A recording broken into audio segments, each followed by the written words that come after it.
Va ora in onda la rassegna stampa.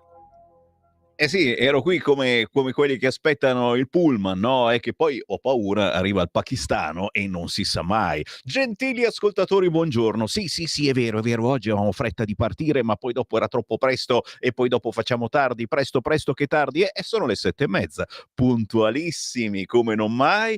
Buongiorno da Sammy Varin, rassegna stampa anche quest'oggi nelle mie mani e nelle vostre mani. Il buongiorno si sente dal Varin, buongiorno a Francesco in regia, buongiorno a chi già sta componendo il 3406709 non so perché, ma è una di quelle giornate effervescenti, certo. Il buongiorno, vi dicevo, si sente anche proprio da voi ascoltatori, perché già da questo momento potrete cominciare a inviare i vostri WhatsApp per confermare primo che ci siamo in onda, sì, perché abbiamo tante piattaforme dove si va in onda ogni giorno e ce n'è sempre qualcuna rotta, diciamolo, più che rotta qualcuno che gli stiamo antipatici e ci blocca. Allora, prima di tutto Radio DAB, buongiorno a chi ci ascolta in auto o si è acquistato da Media World una radiolina con la banda DAB, tutte ce le hanno ormai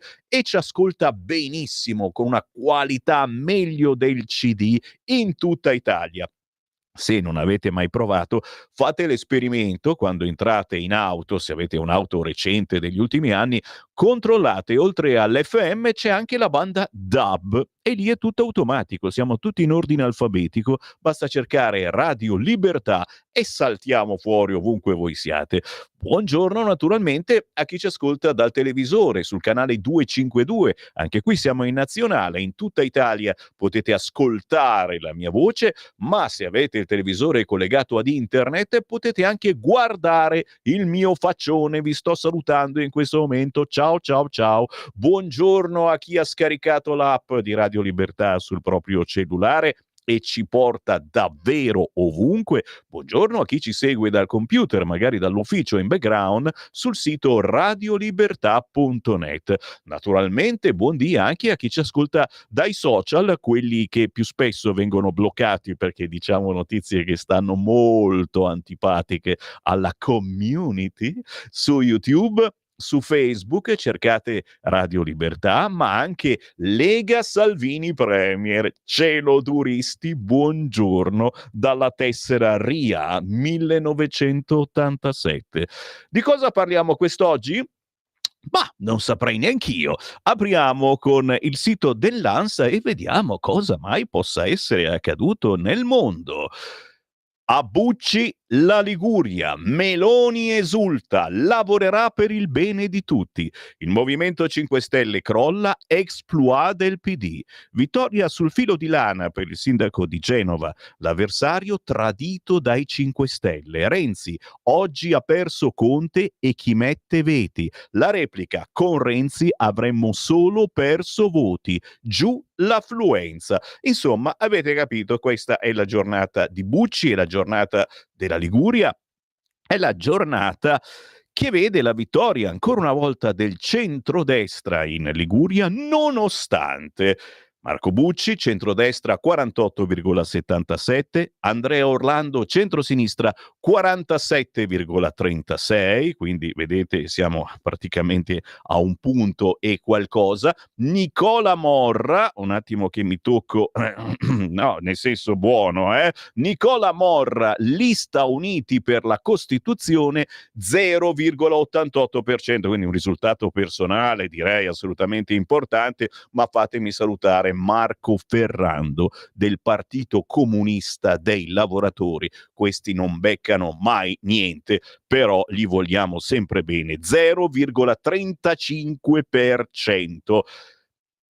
Ci spostiamo chiaramente sui quotidiani oggi in edicola, ma per fare questo prego la regia di agevolarmi questa simpatica base che ci darà un po' di effervescenza. Direi di sì, Direi di sì, signori. D'altronde ci avviciniamo alla fine dell'anno, bisogna cominciare a festeggiare. Allora festeggiamo con le prime pagine dei quotidiani oggi in edicola, partendo dal Corriere della Sera. Liguria al centrodestra in volata, volando. PD primo partito, crollo del Movimento 5 Stelle, il centro-sinistra perde di misura, riparte lo scontro sul veto di Conte a Renzi, insomma tutte beghe che hanno fatto male al centro-sinistra. Bucci presidente, sconfitti i signori del no, Meloni, noi uniti, Schlein, problemi tra gli alleati. Sempre sul Corriere, messaggi dalle urne, l'editoriale di Massimo Franco, la destra ha vinto, la sinistra ha perso in Liguria, ma per un'incollatura, e il risultato provocherà qualche increspatura, in particolare nello schieramento sconfitto, sebbene entrambi dovrebbero riflettere sul calo dell'elettorato che ridimensiona e accomuna vittorie e sconfitte. Né si può ignorare la coincidenza di questo voto locale con uno sfondo di scandali, tensioni legate alla manovra economica, dossieraggi inquietanti, certo Massimo Franco, senza dimenticare il terribile maltempo che aveva colpito in quelle ore la Liguria. Sempre sul Corriere, la malattia e la scelta di candidarsi, uova, bacon, decisionismo, la lunga corsa del sindaco, ricordiamolo, Morra permettendo, il sindaco di Genova e ora sindaco di tutta la Liguria è malato di cancro. Nonostante questo si è candidato perché gliel'ha chiesto la Meloni e in questo momento, posso dirlo, rappresenta un po' tutti noi che magari ci portiamo dietro da tanti anni una malattia, che siamo riusciti a sconfiggerla, che purtroppo non l'abbiamo ancora sconfitta. Si può comunque essere eletti, tra virgolette, e quindi proseguire la vita con ottimismo, proprio come sta facendo il sindaco della Liguria, Bucci.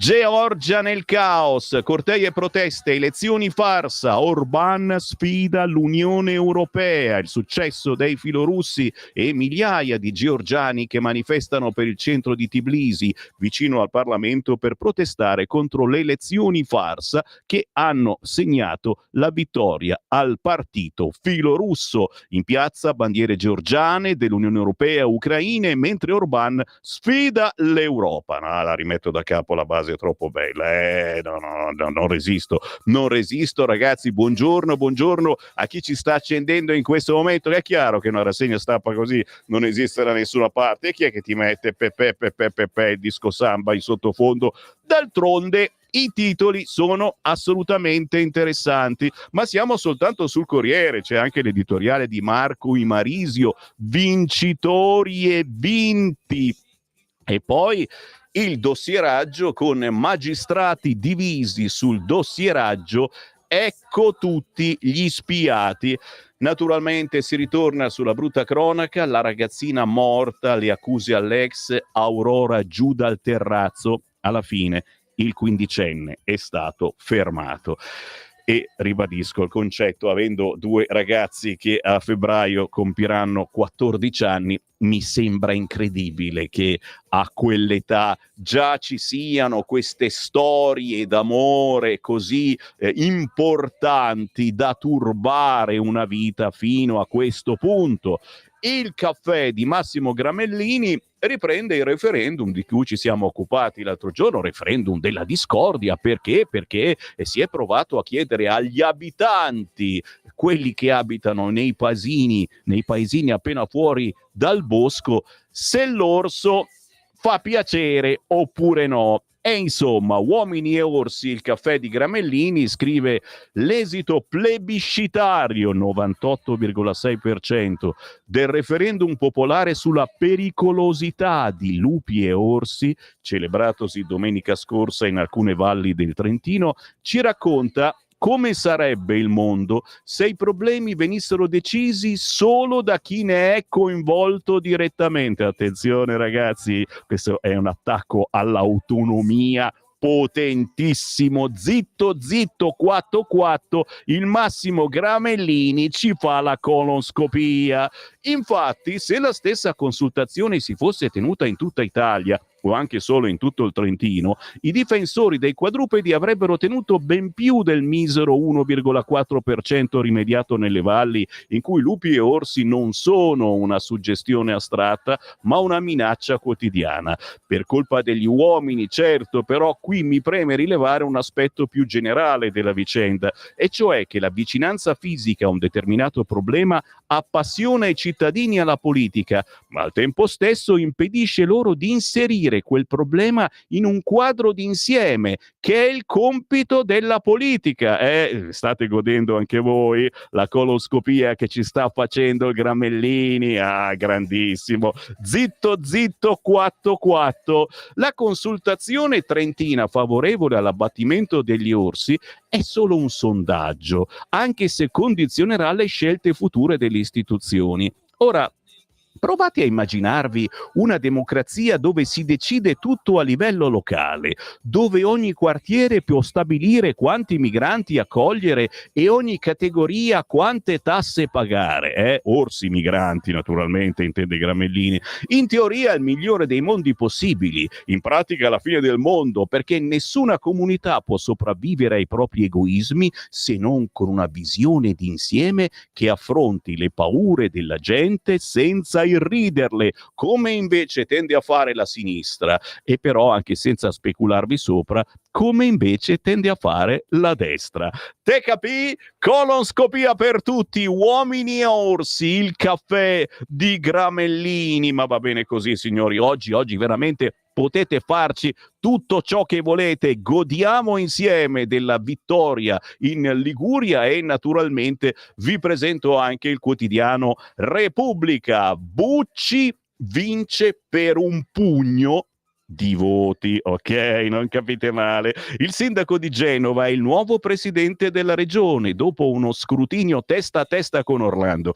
Ho avuto paura, devo dirvi, ci sono stati dei momenti che stava vincendo Orlando, ho detto no, non è possibile, ma che cosa dico domani in rassegna stampa? Poi per fortuna ci siamo sistemati a un punto e qualcosa, e bene, sconfitti i signori del no, così è vero, quelli che hanno detto no alle grandi opere, no a questo, no a quell'altro, quelli che ce l'hanno menata con i magistrati dicendo ecco, adesso vedrai, la destra non vince più perché ha contro i magistrati.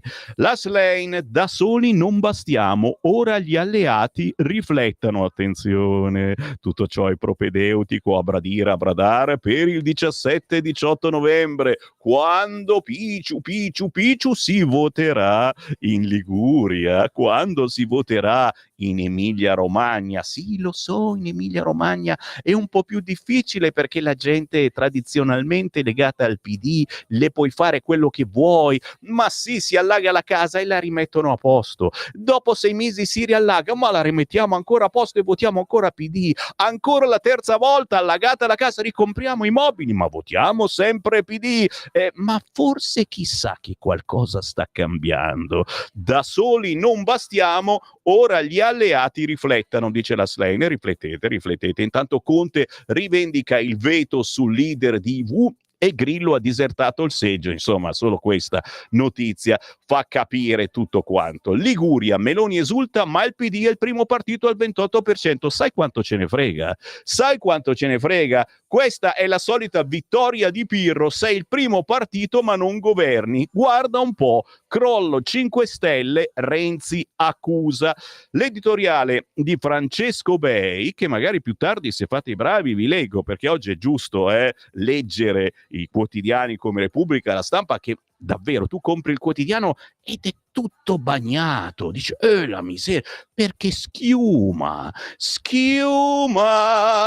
ok, ci facciamo uno shampoo alle 7:43, almeno chi ha i capelli, io risparmio. Francesco Bei, un regalo alla destra, e noi naturalmente ringraziamo Francesco Bei di questo bellissimo regalo alla destra che ci sta facendo.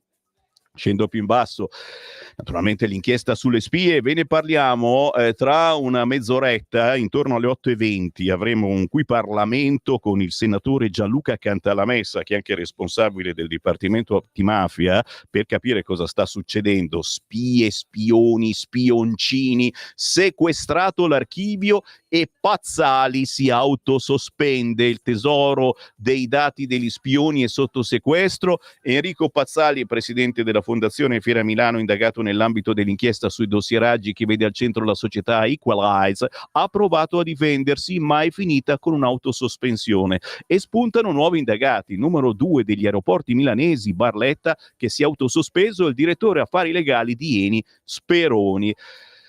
Se la sicurezza è un colabrodo, scrive Giancarlo De Cataldo, e cominciamo a esserne assolutamente certi, ma ripeto, non dovete avere paura, se non avete nulla da nascondere, ma cosa ve ne frega, ma fatevi guardare, spiare, e cosa vuoi che sia? La Stampa, vince Bucci, il Movimento 5 Stelle affossa Orlando, Liguria, PD primo partito, in calo Fratelli d'Italia, la vendetta di Grillo, non ho votato, sai quanto ce ne fotte, l'affluenza crolla al 46%, questo è importantissimo, ma lo ribadisco e lo disco, c'era il problema maltempo, che è molto sentito in quelle zone, e quindi possiamo capire molta gente che non ha trovato la forza di andare a votare. Intanto sono le 7:45 e chi è sveglio e mi sta ascoltando attentamente, fatevi sentire, inviate il vostro WhatsApp al 340 67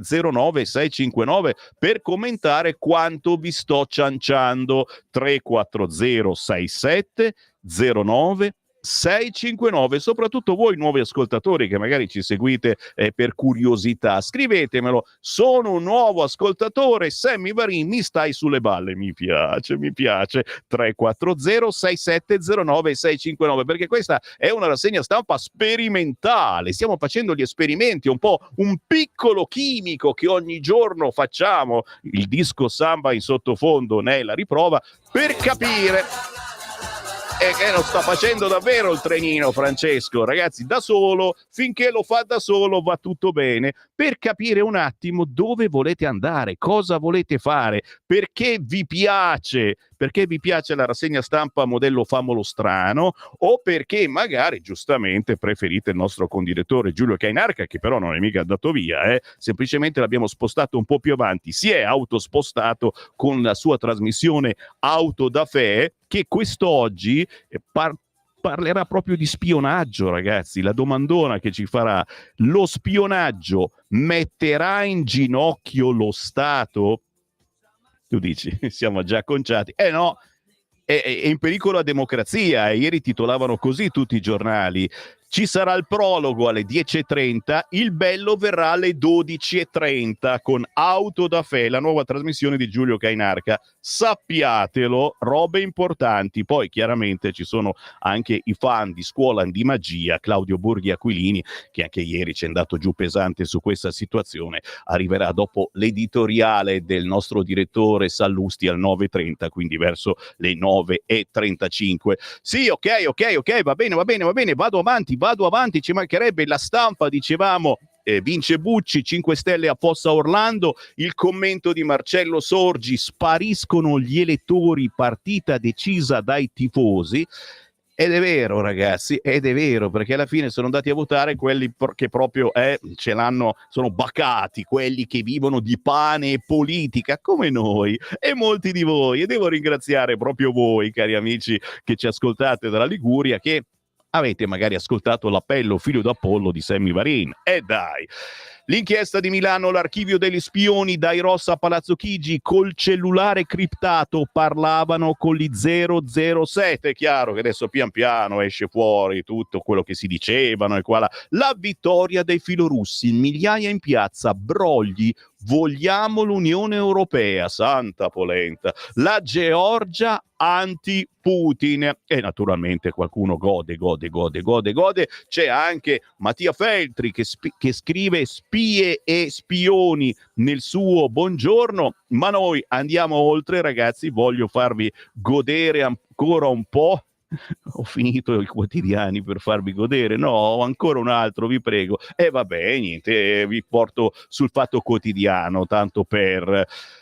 Bucci batte Orlando d'un pelo grazie a Scaioliani, non è una malattia, è Scaioliani, il potente Scaiola che a Imperia decide tutto quanto lui, ma è vero, da giri per le vie di Imperia si parla soltanto di Scaiola e si parla anche un dialetto scaiolano, si chiama, che...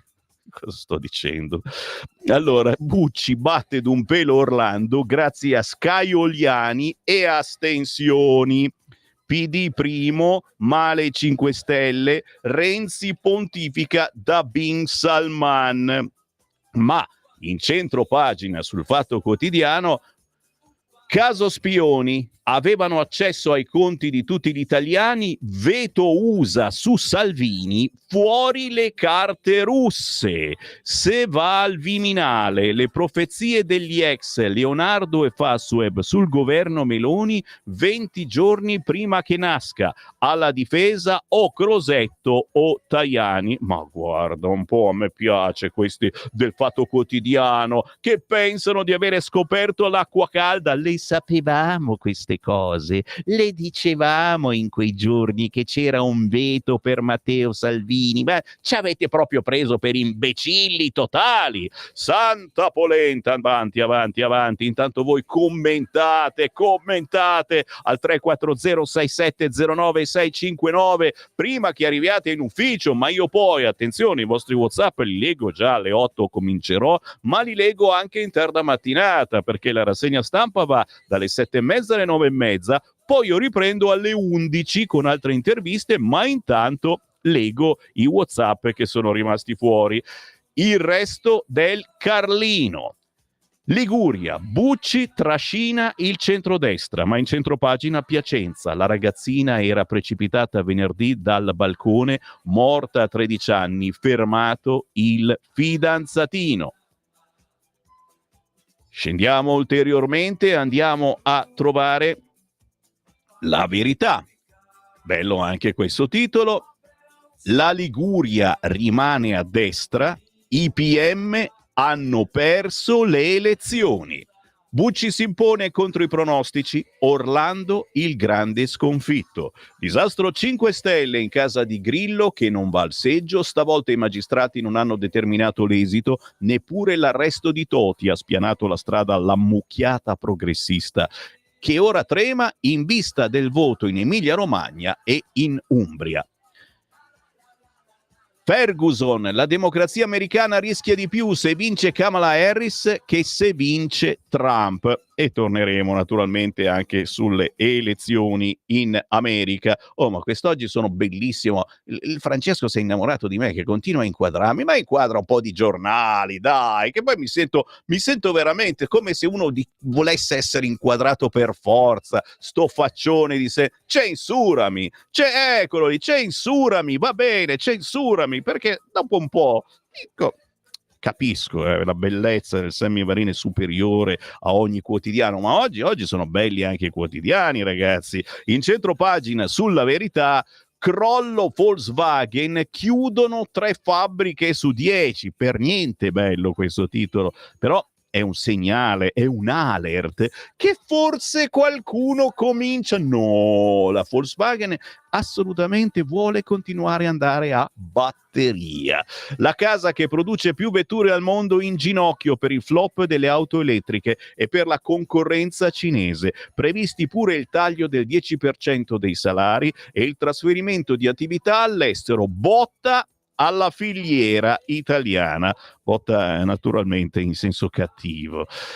Ma era un lavoratore, ora sarà espulso. L'avete sentita questa? Il pakistano violentatore era già stato denunciato per reati sessuali. Sì, il pakistano accusato di aver tentato di abusare di una ragazza di 14 anni a Bolzano verrà espulso dall'Italia. Sì, aspetta e spera. Il questore ha anche rivelato che il quarantenne era stato già denunciato in passato per reati simili. Ma guarda, sì, a 40 anni i pakistani sono in continua emergenza sessuale, ma in città era conosciuto come un lavoratore. Ah beh, lavoratore con il coso fuori. Intanto la procura ci tiene a precisare che non c'è stato alcuno stupro, no, bensì un'aggressione con dei palpeggiamenti. Allora, una toccatina qua e là, liberiamo il pakistano. Vedrai se non fanno una manifestazione anche per questo.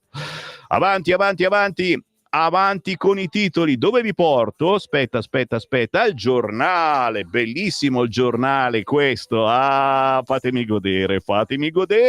Schiaffo a sinistra, PM e Report. 3 schiaffi. Sinistra, PM e Report. Il centrodestra con Bucci tiene la regione. Il complotto giudiziario contro Toti smascherato dagli elettori. Caos opposizione. Renzi Conte rissa sul campo largo.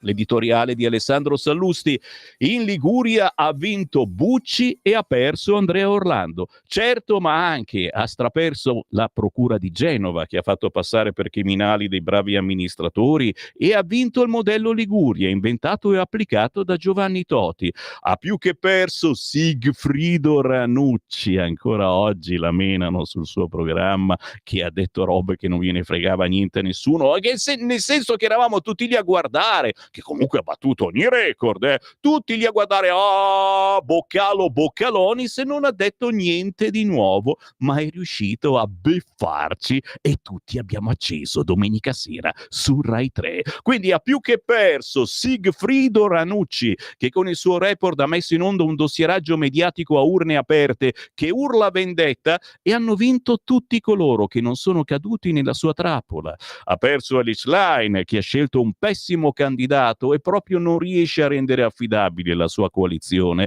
e ancora una volta ha vinto Giorgia Meloni, che ha personalmente scelto e sostenuto, insieme ai suoi alleati, Marco Bucci. Hanno riperso tutti i giornalisti opinionisti che ogni sera in TV ci spiegano come il centrodestra, avendo fallito la prova di governo, sia praticamente agonizzante, e hanno vinto tutti coloro che continuano a scommettere sulla bontà di questa coalizione.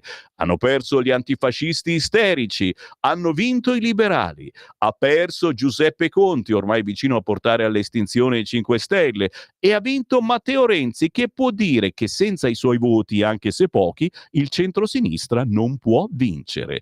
Per tutto questo, il risultato delle elezioni regionali in Liguria, figlie di una sciagurata inchiesta giudiziaria che ha costretto Giovanni Toti a dimettersi, va ben oltre l'interesse per il governo di quella regione. Non si vince a spallate, non alleandosi con i magistrati, non mettendosi nella loro scia, non truccando la comunicazione, soprattutto non si vince se divisi, litigiosi e quindi senza un programma comune solido e credibile.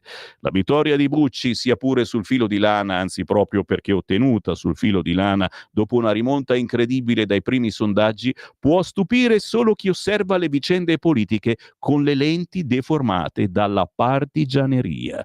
Verrebbe da dire che i migliori alleati di Giorgia Meloni sono proprio i suoi avversari politici, la loro inconsistenza, i loro cantori mediatici che raccontano una storia ben diversa da quella che gli italiani, non soltanto i liguri, vivono ogni giorno nel paese reale, che non sarà un Bengodi, ma certo è meglio di prima.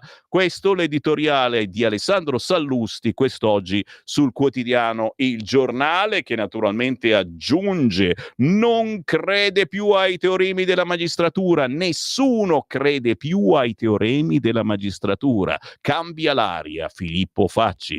I ricorsi storici, il fallimento dello schema del 1994, scrive Augusto Minzolini. E poi Laura Cesaretti, alleati ai ferri corti, doccia fredda PD e Grillo non vota, processo a Conte. Naturalmente di spalla sul Giornale l'inchiesta sul furto dei dati spiati in 800.000 attività eversiva, e poi quelle risate in TV sul ministro ferito, il caso San Giuliano e i 13 punti di sutura. E qui chiaramente, se volete fare il sorrisetto, e fatevelo, sinceramente a noi non ce ne fregava assolutamente niente, ma ce li hanno fatti vedere già una settimana prima su tutti i quotidiani, sappiatelo. No, me la rimetto la base, voglio godere. No, ma oggi è così, sono le 7:59, ancora per un minuto prima della pausa, signori. Sì, godo con il quotidiano Libero! Orlando! Sì, l'Orlando penoso, non peloso, quello sono io, l'Orlando penoso. Dai, facciamo un altro giro di trenino. Elli e Conte di più, Liguria a destra nonostante l'inchiesta, Bucci vince contro una sinistra a pezzi, 5 Stelle sotto il 5%, Grillo non va neanche a votare. Il PD azzoppato da Renzi, bene la lista di Toti, l'editoriale di Mario Secchi, Genova per noi, strategia fallita, volevano vincere agitando le manette, scrive Daniele Capezzone. Il neogovernatore, menzogne contro di me, bocciati signori del no, scrive Pietro Senaldi. E poi lo sconfitto, l'ex ministro Demme è arrivato al capolinea, ci scrive Francesco Specchia. Per altri godimenti più tardi, datemi 3 minuti di pausa. C'è sì la bellissima canzone Another Life della pianista Giuseppina Torre. Stai ascoltando Radio Libertà. la tua voce libera, senza filtri né censura. La tua radio.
Another Life, Giuseppina Torre, mentre Pierino il Piddino metteva i puntini sulle i, dice l'hai chiamata canzone quando qualcuno canta, ma noi stavamo cantando e la Violet cantavamo per la felicità. Quest'oggi alle 8 del mattino siamo allegri e spensierati, penso anche voi. Chiaramente la pianista delle 8 non canta ma suona, e come suona. Giuseppina Torre, Another Life, supervisione artistica di Roberto Cacciapaglia. Qui il pianoforte diventa il mezzo espressivo per narrare storie di decisioni, riflessioni, trasformazioni. Domenica 3 novembre, questa domenica, la Giuseppina Torre sarà alle 11:30 dagli amici del Loggione del Teatro alla Scala. Il 9 novembre a Nola, Napoli, ore 18:30, Hotel Palazzo Giordano Bruno. Il 16 novembre a Novoli, Lecce, ore 20:30, Teatro Comunale. E poi a Cireale, Catania, il 22 alle 20:30, Sala Galatea del Palazzo di Città. Il 7 dicembre a Bologna alle 21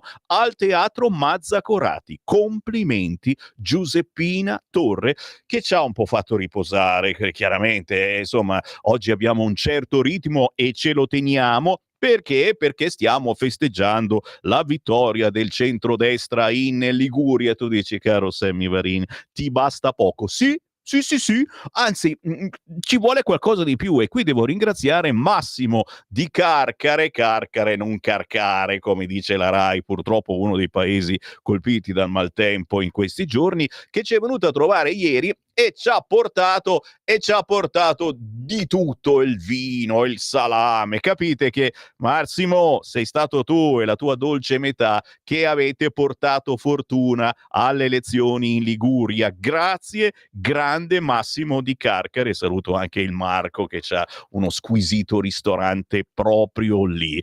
WhatsApp, ne stanno arrivando tantissimi, ragazzi, e vi ringrazio. State festeggiando con me? Buongiorno. La mucchiata di cani e porci non è bastata. Buona giornata da Mary, che ci scrive al 340 67 09 659. Fatelo anche voi che ci seguite anche per la prima volta sul canale 252 del televisore. Conversate con noi attraverso il WhatsApp 340 67 09 659. Ciao Sammy, guarda che in Georgia ha vinto il partito che vuole la libertà della Georgia, non la sottomissione all'America. Manifestazioni ridicole, poca gente, indette dalla francese presidente della Georgia. Sì, hai capito bene, la presidente della Georgia è una francese, quindi i giornalai della stampa igienica italica ed europea fanno passare per filorussi chi ha vinto. Roba da matti.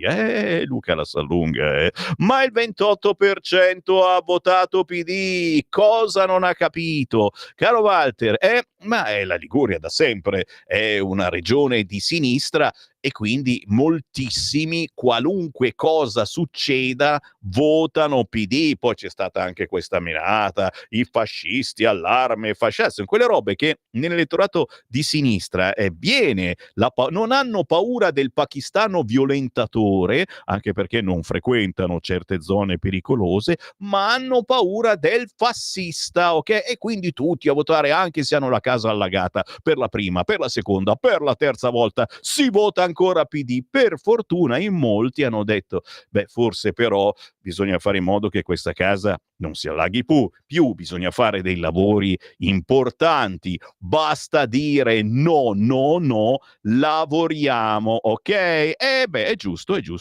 assolutamente sì. Questa rassegna stampa è una farsa, non mi piace. Bravo Marco, hai davvero ragione. Oggi i giornali scrivono che la destra ha vinto per un pugno di voti, mentre quando in Sardegna la sinistra aveva vinto con un altrettanto pugno di voti, tutti a ballare. Ma Clara da Sondrio, in effetti stiamo ballando, ma questa rassegna stampa è una farsa. Un grosso ciaone a tutti gli invidiosi di sinistra. Rosicate, gente, rosicate. Sono una vecchia ascoltatrice, ma se vi seguo su Facebook per comodità, commento lì mentre vado avanti con i lavori domestici. Brava vecchia ascoltatrice Lucia, piacere di trovarti. Sbircerò più di sovente i commenti su Facebook, dovete capire, sono già qua a leggere tutti sti cavolo di giornali, non riesco a stare dietro ai commenti ovunque, però grazie a tutti coloro che ci seguono sulla pagina Facebook di Radio Libertà, sul canale YouTube di Radio Libertà e quello dei leghisti celoduristi Lega Salvini Premier. Pina, buongiorno, siamo tutti contenti per la vittoria della destra, ma attenzione, una vittoria per il rotto della cuffia significa che bisogna lavorare di più per confermarla anche per le future elezioni. E guarda un po', 17-18 novembre, Emilia Romagna, tu dici perderemo, che l'ha detto, perderemo un corno, ci sarà un'astensione pazzesca, attenzione, sto prevedendo, prevedo e stravedo mago Varin, un'astensione pazzesca. Chiaro che il PD sarà avanti, andremo al ballottaggio. Ma che ballottaggio? Non c'è il ballottaggio. Semplicemente dovremmo esserci in tanti e far capire che il cambiamento è lì alla portata di mano. In Umbria non c'è storia, abbiamo vinto, è chiaro. Mi sto esponendo troppo? Ciao Sammy, ti ascolto da quando i tuoi figli erano piccolini. Giorgio, Cabra Soristano, bellissimo, grandissimo, tutti a fare un bagno. Si può fare il bagno nello stagno di Cabras? Grandissimo Giorgio, ora hanno quasi 14 anni e il maschietto è più alto di me.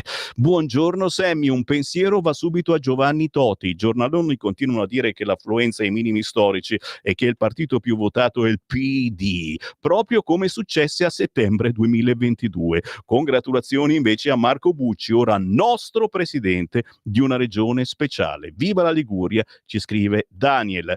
Salvini è solo l'ultimo, ma c'è l'on spetasciata prima.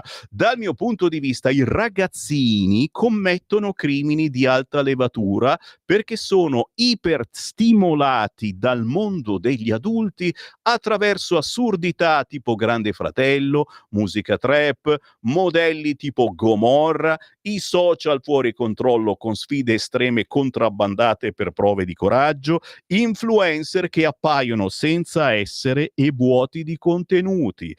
Finalmente tutto chiaro, Striano e compagni hanno preso per il culo Travaglio la sua carta igienica. E ancora, Salvini fai una struttura apposita per la castrazione chimica. Torniamo a parlarne?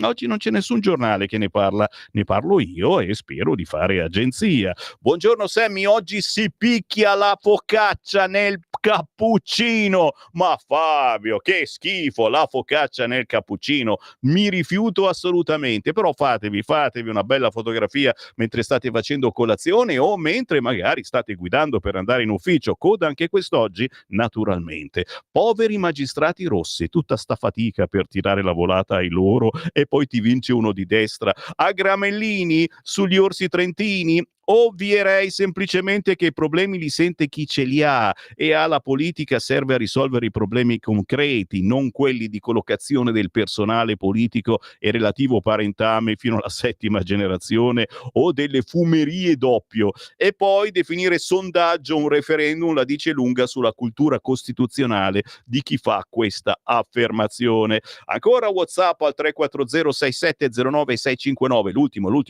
adesso vado a leggere anche il titolo del manifesto, va bene, queste richieste.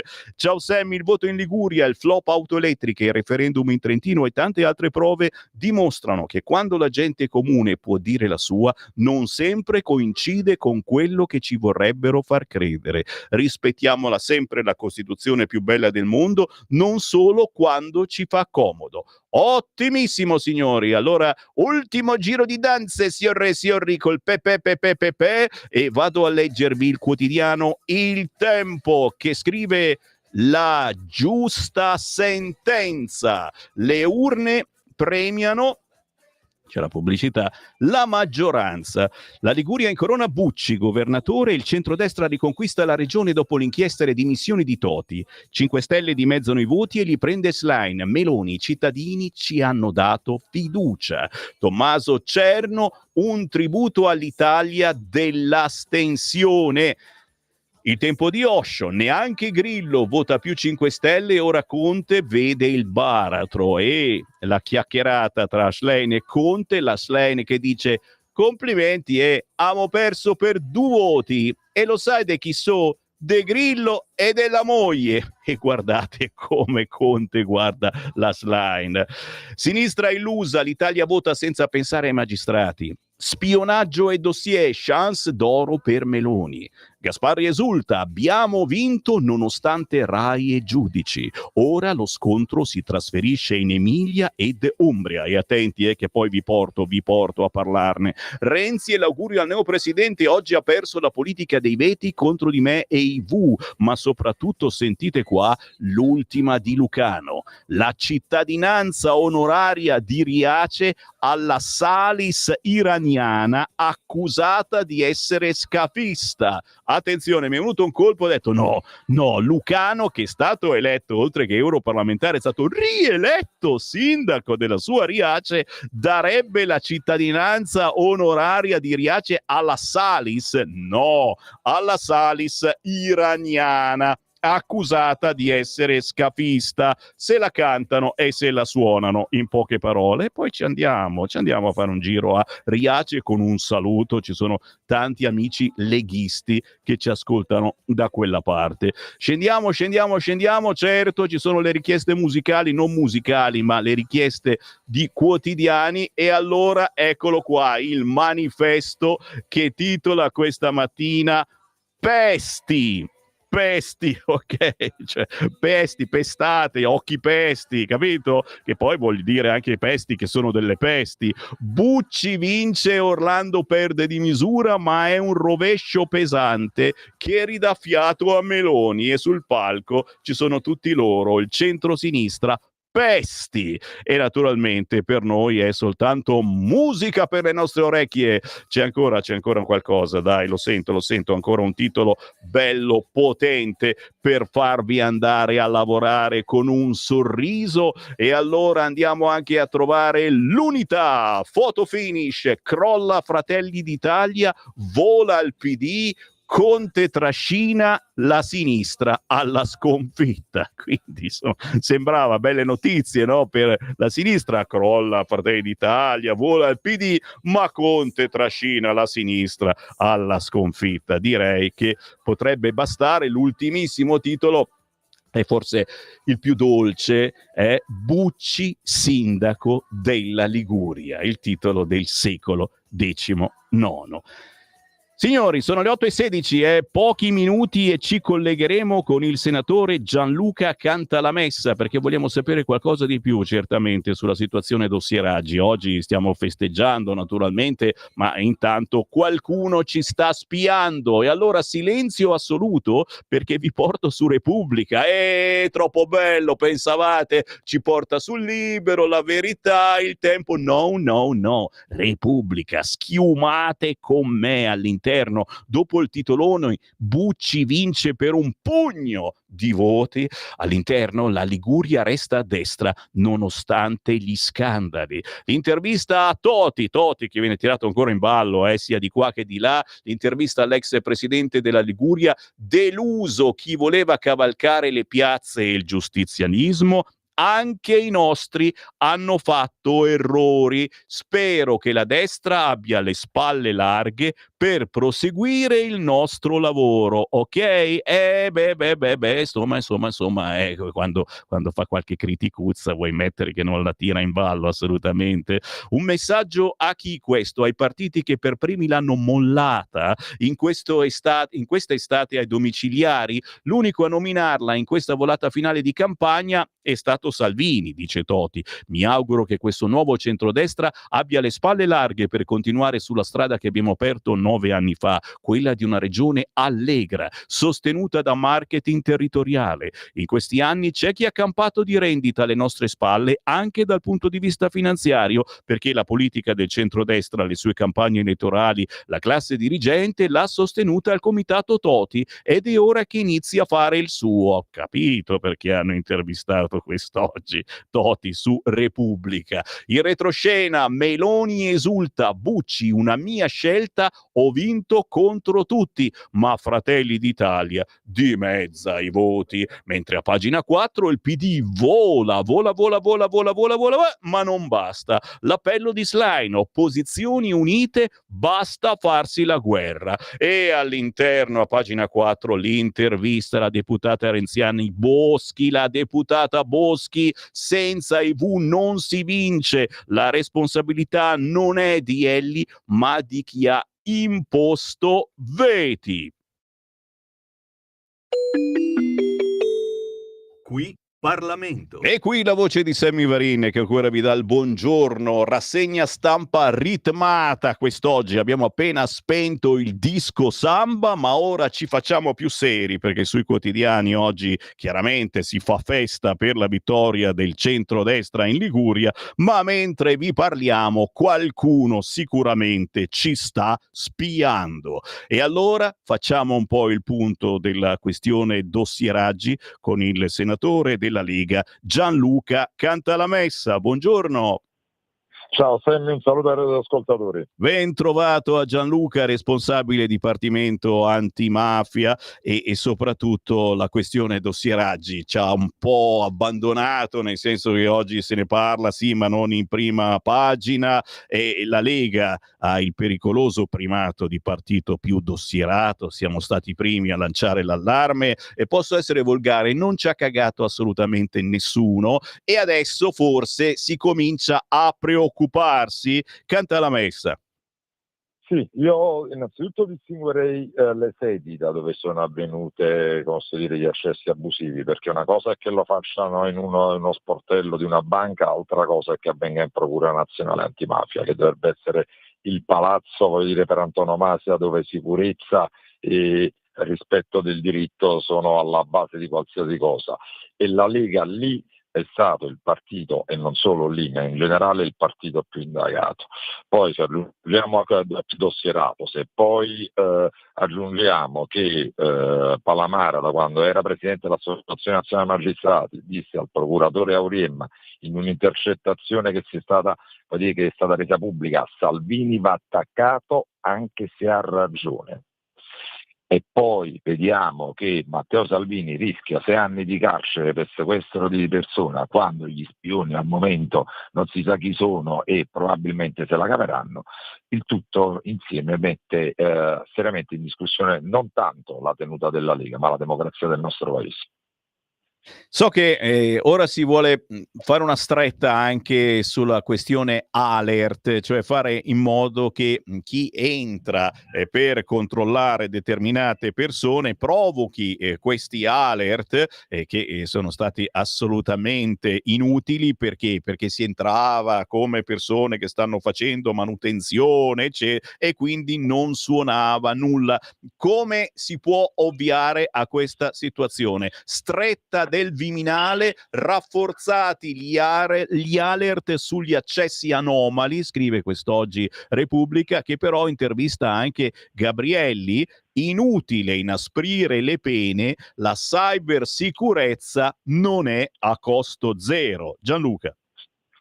Sì, diciamo che la cybersicurezza è un signor rischio. Considerate che nel 2020 siamo stati con la Commissione Antimafia negli Stati Uniti e l'FBI in audizione ci disse: c'è un videogioco che, non dico per non fare pubblicità, che usano tutti i nostri figli, gli adolescenti, che nel 2020 la criminalità organizzata negli Stati Uniti riciclò 2 miliardi di dollari in Bitcoin su questo videogioco.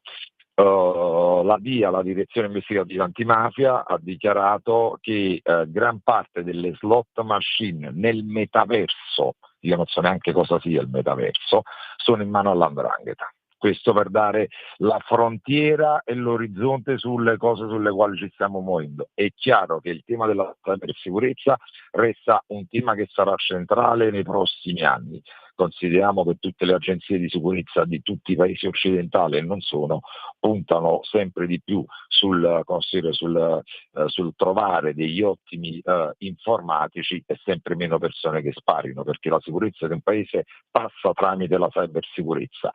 Tutto questo però poco c'entra con le due domande che devono rimanere centrali: chi ha dato ordine di dossierare sulla Lega perché è allucinante quando è accaduto e con quale obiettivo. Perché, ripeto, vedere che ci siano stati migliaia di accessi abusivi nella Procura Nazionale Antimafia, io non vorrei che si facesse di tutta l'erba un fascio e andasse tutto a carte 48. Però c'è un tema della cybersicurezza giustissimo, che non solo nel nostro paese, in tutto il mondo, ma preso atto di questo c'è qualcuno nel nostro paese che, approfittando di questo bug, tra virgolette, ha provato a portare avanti un progetto eversivo. Chiaro, chiaro. E la frase che qualcuno scrive ancora oggi, che è il centrodestra che spia il centrodestra, ti vede d'accordo? Ma no, cioè, voglio dire, diciamo, mi verrebbe da dire scusazio non pedito, accusazio manifesta, perché se qualcuno dice una cosa del genere dovrebbe andare in procura a denunciare chi stava spiando, perché o uno parla e sa e fa nomi e cognomi, o uno, se non parla, vuol dire che sta cercando di speculare su un episodio tremendo. E io credo veramente, al di là di tutto, perché poi, ripeto, in Procura Nazionale Antimafia, quando è che ci sono stati la maggior parte degli accessi? Ottobre 2022, mentre nasceva un governo. Cioè, io non so se riusciamo a passare il concetto. Mentre nasceva un governo, nell'istituto che dovrebbe combattere il crimine organizzato, c'erano persone che non si sa su mandato di chi andavano a fare gli spioni su quelli che stavano giurando veramente diventavano ministri. E siamo qui che aspettiamo davvero di saperne di più, speriamo che prima o poi si sappia qualcosa di più. Senatore Gianluca Cantalamessa della Lega, buon lavoro e grazie per esserci. Grazie a te, un saluto a tutti. Grazie.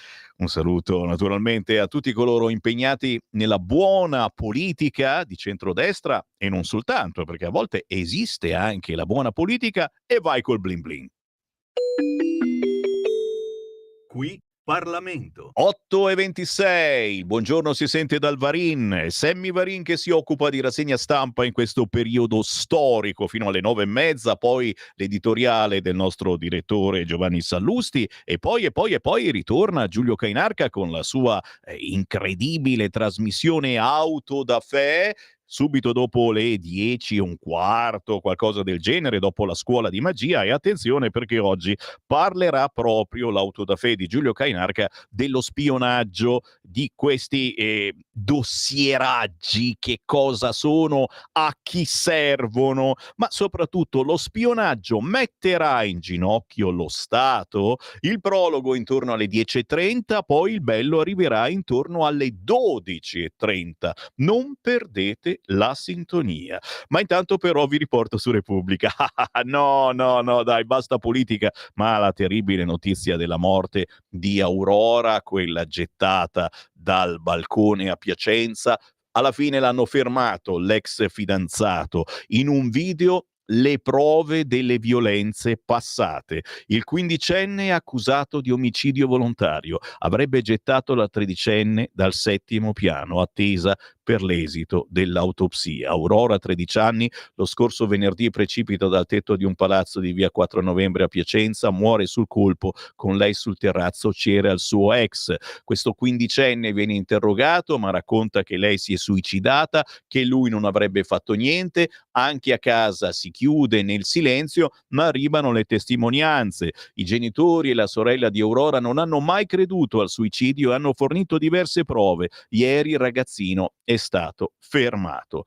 Scendiamo un po' più in basso e giustamente in una pagina così triste, densa di brutta cronaca, ci sono le etichette di Paolo Berizzi per la sua pietre. Sentite qua, Google Maps nasconde le etichette, ma passando di fronte al negozio e guardando vetrine e vetrinetta, le bottiglie di vino e le etichette sono visibilissime e in bella mostra. Ci sono Mussolini, Hitler e la scritta e il simbolo della flottiglia 10ª MAS. Accanto a Gramsci e a Che Guevara. è l'Enoteca Angelini, in via del Viminale 62 a Roma. Siamo a pochissimi metri dal Ministero dell'Interno e dunque in una strada trafficata e frequentata da politici e rappresentanti delle istituzioni, oltre che ovviamente dal titolare dello stesso dicastero, sottosegretari, dirigenti. A fronte di numerose segnalazioni, l'Enoteca Angelini non ha mai ritenuto di togliere dalle vetrine le bottiglie con le etichette di dittatori sanguinari. Stai ascoltando Radio Libertà. la tua voce libera, senza filtri né censura. La tua radio. Il meteo.it presenta le previsioni del giorno. Alta pressione prevalente sul nostro paese con bel tempo e clima mite quasi ovunque. Nella prima parte della giornata, salvo per foschie o banchi di nebbia sulle aree pianeggianti del nord, i cieli risulteranno sereni o poco nuvolosi su quasi tutti i settori. Nel pomeriggio non sono attese grandi variazioni, anche se qualche nube in più potrà solcare i cieli delle regioni tirreniche. Per ora è tutto da ilmeteo.it, dove il fa la differenza anche nella nostra app. Un saluto da Lorenzo Tedici. Avete ascoltato le previsioni del giorno.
Artisti indipendenti, ogni mezz'ora Sammy Varin ne lancia uno. Ditemi se per caso lo conoscete questo? Assolutamente no. Si chiama Gabriele Gentile. Arriva da Roma, classe 1986, ma ha condiviso il palco con pezzi grossi come De Giornalisti, Caputo, Vecchioni. Accontentarsi non porta lontano. Contiamo sempre su persone care e poniamoci obiettivi. Bella questa canzone, anche un po' alla Battiato, si intitola Orizzonti. Gabriele Gentile, per darvi il buongiorno rinnovato da Sammy Varin, Francesco in regia e voi cari amici vicini e lontani, in tantissimi state scrivendo WhatsApp al 340 6709 659 per commentare la giornata politica ma anche di cronaca. Qualunque cosa abbiate in mente scrivetemela, potete mandarmi anche un messaggio audio o video, io adesso tra poco ve la leggo.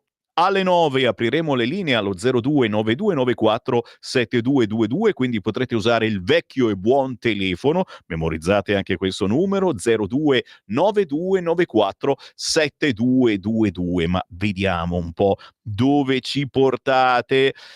Anche se è stato difficile attendere i risultati, vincere con un margine risicato in Liguria dà ancora più soddisfazione e la faccia tirata di Orlando è stata la dimostrazione più eclatante. Questa vittoria restituisce dignità all'ex presidente Giovanni Toti, che ha fatto tanto per la Liguria dopo decenni di malgoverno da parte della sinistra. Hanno tentato il colpo di Stato con magistratura e politica, ma hanno fallito. Brava Carla. Carlo invece ci segnalava il titolo del manifesto è Pesti, bellissimo, d'altronde ogni giorno il manifesto ne ha una, uno acquisterebbe il manifesto solo per quello o magari se mi date soltanto la prima pagina, grazie. Sammy, Carlo Cambi c'è ancora, è con Cainarca, sì, certo che c'è, vai tranquilla, ascolta anche il dopo Sammy Varin, perché verso le 10, dalle 10 alle 11 c'è il Giulio Cainarca, molto spesso arriva in settimana anche Carlo Cambi. Le donne in politica sono zizzania, anche in Georgia fanno casino. Adesso però il problema sarà che Bucci non è più sindaco e bisognerà eleggere il nuovo sindaco. Come andrà? Eccolo lì, avevamo appena finito di festeggiare Pepe e adesso dobbiamo pensare a Genova, dove invece il PD è andato alla grande. Ai ai ai.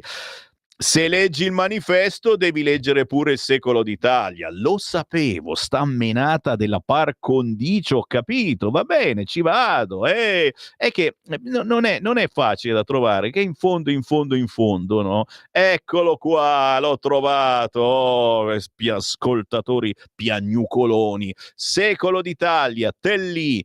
La Liguria ha scelto Bucci, vince la destra del fare, sinistra KO. Editoriale di Carlo Marini, ti leggo anche questo. Congratulazioni a Marco Bucci per la vittoria alle elezioni regionali in Liguria. Ancora una volta il centrodestra unito ha saputo rispondere alle aspettative dei cittadini che confermano la loro fiducia nelle nostre politiche e nella concretezza dei nostri progetti. Così scrive sui social il premier Giorgia Meloni. Con la sua guida, prosegue il capo del governo, la Liguria potrà contare su un amministratore capace e determinato, pronto a lavorare instancabilmente per il bene di tutti i liguri. Avanti insieme, con la stessa dedizione che guida la nostra azione in tutta Italia. In base alle sezioni scrutinate e le ultime proiezioni, e vabbè, poi è chiaro, questi sono giornali che chiudono un po' prima e quindi si devono basare sulle proiezioni. Ancora un whatsappino, ce lo facciamo? Complimenti al sindaco della Liguria, buon lavoro Bucci, Battista da Genova. Senza Toti vaccinista, senza Orlando comunista, la Liguria può far festa. Adesso svegli i nostri ascoltatori, inimitabili editorialisti. Lega da adesso mi devo toccare, scusate. Lega da 17,1 8,5 meno 8,6 dimezzata. Fratellastri più 4,2. Ma dove che hanno perso? farsisti più 2,7, ossia continuiamo ad alimentare i nostri alleati. Avremmo vinto, ma il nostro è un gioco di squadra. Le stesse bottiglie etichettate in quel modo le vedevo già 15 anni fa negli autogrill veneti della A4, scrive Marco da Milano. Vero, quella di Hitler, quella di... certo, è che lì, sai, a 2 passi dal Viminale, schiuma la sinistra, schiuma. Saluti dalla Liguria, vergognati. E c'è il conduttore di Report. Bravo Silvio da Torino, si fa un po' di cerchiamo di fare un po' di satira in questa rassegna stampa come mai nessuno l'ha fatta, e ancora più bella grazie ai vostri WhatsApp. Buongiorno, comunque i vincitori sono sempre gli astenuti, non hanno nessun mandato, scrive Mauro. Tutto vero.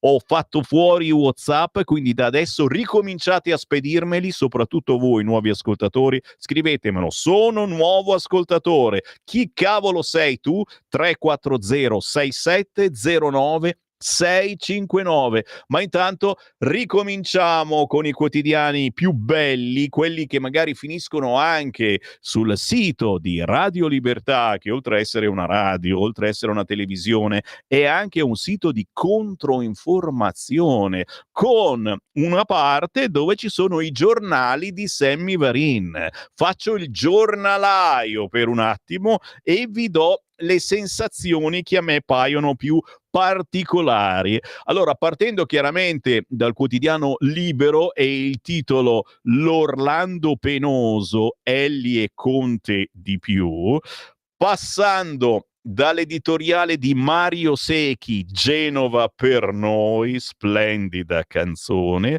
ma poi tra gli sconfitti, e non possiamo far finta di niente, tra gli sconfitti c'è anche Report, ed eccolo qua. Allora, mica facile arrivarci, sto facendo proprio, eccolo qua.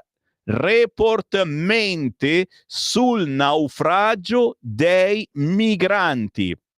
Certo, Adriano Talenti fa pelo e contropelo a questa trasmissione che ha battuto ogni record. Domenica tutti lì a guardarla come boccalonis, poi non ha detto assolutamente niente di nuovo se non infrangere il silenzio elettorale, ma tant'è, ma ha detto delle cose sbagliate. Report mente sul naufragio dei migranti, scrive quest'oggi su Libero Adriano Talenti. Un naufragio a circa 150 miglia dalle coste italiane, dove 65 persone partite da Badrun su una barca a vela hanno perso la vita. All'interno prosegue il caso di Roccella Ionica, tutte le balle di Report sul naufragio dei profughi. La trasmissione di Rai 3 attacca, Guardia Costiera avvisata e non intervenuta, ma la ricostruzione degli eventi di giugno smentisce le accuse della sinistra. I superstiti 11 salvati da un'imbarcazione da diporto francese e trasportati a Roccella Ionica, dove vengono accolti e assistiti dal personale di Frontex, Guardia Costiera, Croce Rossa Italiana e ONG, per poi essere trasferiti in 3 ospedali diversi. 35 cadaveri in mare recuperati dalla Guardia Costiera, trasportati in 3 porti diversi: Roccella Ionica, Gioia Tauro e Crotone. Questa ennesima tragedia del mare, avvenuta tra il 16 e il 17 giugno scorso, parla di un traffico di esseri umani finito nel modo più drammatico, ed è stata tra i servizi dell'esordio stagionale di Report, con una tesi: sarebbe una sorta di seconda Cutro nascosta, perché la ricostruzione del programma è la seguente, e qui dovete, signori, acquistarvi il quotidiano Libero, perché merita anche quest'oggi. E vediamo qua le immagini che riguardano ancora una volta l'arrivo di migranti. Ultimamente non ne stanno più arrivando, o arrivano ma non si vedono. Chissà se qualcuno arriva in Albania. Sicuramente ne deve arrivare qualcuno in più, perché lo vuole il Papa. Siamo ancora sul Libero, signori, a pagina 11 l'appello di Bergoglio: il Papa vuole migranti, fanno più figli, virgolettato, ma è smentito dai dati. Il pontefice promuove l'accoglienza per sostenere il crollo demografico italiano, però l'Istat dimostra che gli stranieri nel nostro paese nel 2023 sono diventati meno prolifici. Per carità, il Papa ha il pieno diritto di predicare che i migranti vengano tutti qui, perché, dice il nostro paese, ne ha bisogno. L'Italia non fa figli, l'età media è di 46 anni, l'Italia ha bisogno di migranti e deve accoglierli, accompagnarli, promuoverli, integrarli, io dico anche educarli. Dobbiamo dire questa verità, però bisogna fare uno sforzo ulteriore per comprendere quali sono le cose da fare per la natalità. Se il Papa ha ragione nel denunciare che in Italia si fanno pochi bambini, probabilmente il cuore del problema sta nelle scelte di politica economica. Papa Francesco ha parlato dei figli che mancano ricevendo un'udienza gli scalabriniani e apparentemente, dicono altri, quelli che affermano che gli immigrati ci pagano le pensioni. Scusate, ma perché ho scelto? Se poi le vado anche a cercare scegliendo questi articoli. Il discorso potrebbe avere un fondamento, ma fino a un certo punto però, perché da qualche anno a questa parte sta calando anche il numero dei figli degli extracomunitari. Il crollo demografico vale per tutti. Per Bergoglio la migrazione va sostenuta con un appropriato sostegno e il migrante va accolto, accompagnato, promosso e integrato.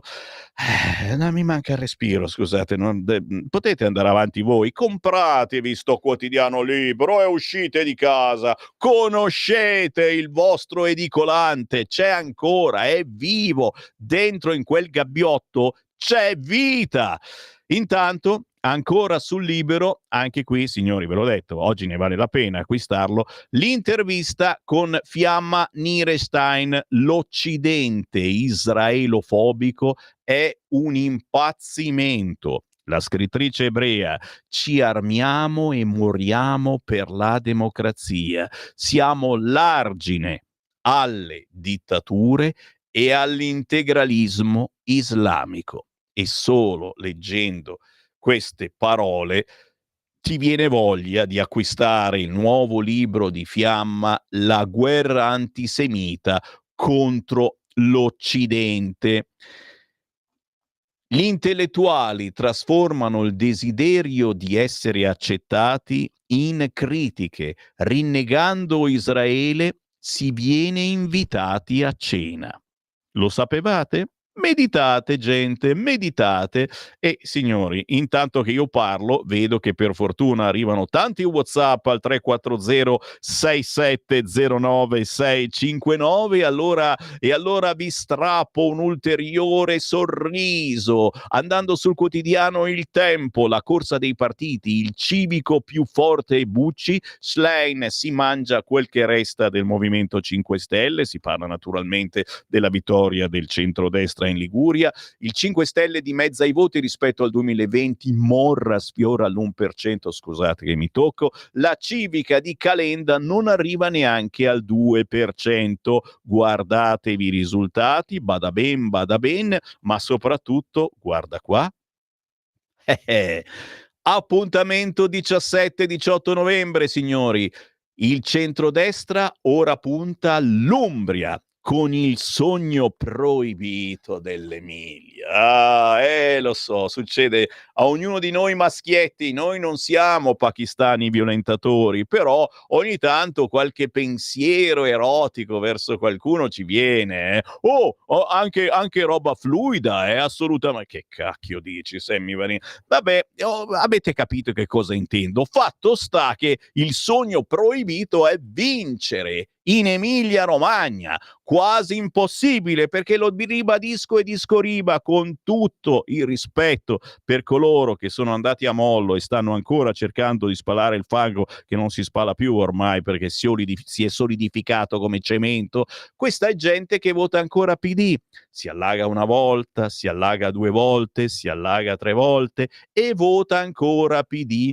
Ma qualcuno si sta scazzando e ci sarà molto astensionismo, che abbiamo visto anche in Liguria certamente, ma in Emilia-Romagna per una motivazione ancora più cocente, perché il centrosinistra non ha lavorato bene sul fronte allagamenti, su queste cose pazzesche che succedono. Si potevano prevenire e qualcosina si poteva fare e non si è fatto o si è fatto male, non si è stati capaci di spendere i soldi, ci vuole forse un po' più d'autonomia, ma il PD non la vuole in Emilia Romagna. Insomma, è un sogno proibito che però, oh ragazzi, è almeno sognare e lasciateci sognare, ma soprattutto arriva l'Umbria. 17-18 novembre si vota in Emilia Romagna, yes, ma anche in Umbria. E l'obiettivo è la riconferma della Tesei, ma anche la Civica Ugolini ora spera nel colpaccio. E se lo dice il tempo,